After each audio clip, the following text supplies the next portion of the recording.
Video ಹಾಕಿದ್ದೆ.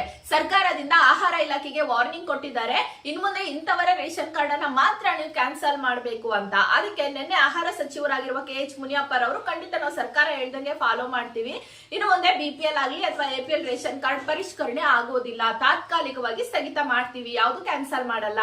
ಆದರೆ ಯಾರು ಟ್ಯಾಕ್ಸ್ ಪೇ ಗವರ್ನಮೆಂಟ್ ಎಂಪ್ಲಾಯಿ ಇದ್ದು BPL ರೇಷನ್ ಕಾರ್ಡ್ ಇಟ್ಕೊಂಡಿದ್ರು ಅಂತದ್ ಮಾತ್ರ ನಾವು ಖಂಡಿತ ಕ್ಯಾನ್ಸಲ್ ಮಾಡ್ತೀವಿ. ಅವ್ರ ಮಾತ್ರ ಪರಿಷ್ಕರಣೆ ನಡೀತಾನೆ ಇರುತ್ತೆ. ಬೇರೆ ರೀಸನ್ ಇದ್ರೆ ನಾವು ಖಂಡಿತ ಕೊಡ್ತೀವಿ. ಈಗ ಆಲ್ರೆಡಿ ನಮ್ದು BPL ಟು APL ಗೆ ಕನ್ವರ್ಟ್ ಮಾಡ್ಬಿಟ್ಟಿದಾರಲ್ಲ ಅಂತಂದ್ರೆ ಎರಡು ರೀಸನ್. ಈ ಗವರ್ನಮೆಂಟ್ ಎಂಪ್ಲಾಯಿ ಟ್ಯಾಕ್ಸ್ ಪೇ ಇದ್ರೆ ಖಂಡಿತ ನಿಮಗೆ ಬರಲ್ಲ, ಬೇರೆ ರೀಸನ್ ಇಂದ ಕ್ಯಾನ್ಸಲ್ ಆಗಿದ್ರೆ ಖಂಡಿತ ಇನ್ನೊಂದು ವಾರದ ಒಳಗಡೆ ಮತ್ತೆ ನಿಮ್ ಮುಂಚೆ ಯಾವ ಕಾರ್ಡ್ ಇತ್ತು ಅದನ್ನೇ ನಾವು ಕೊಡ್ತೀವಿ, ಇನ್ನೊಂದು ವಾರದ ಒಳಗಡೆ, ನಂತರ ನೀವು ಮತ್ತೆ ಅಕ್ಕಿ ತಗೋಬಹುದು ಅಂತ ಹೇಳ್ತಾ ಇದಾರೆ. ಓಕೆನಾ?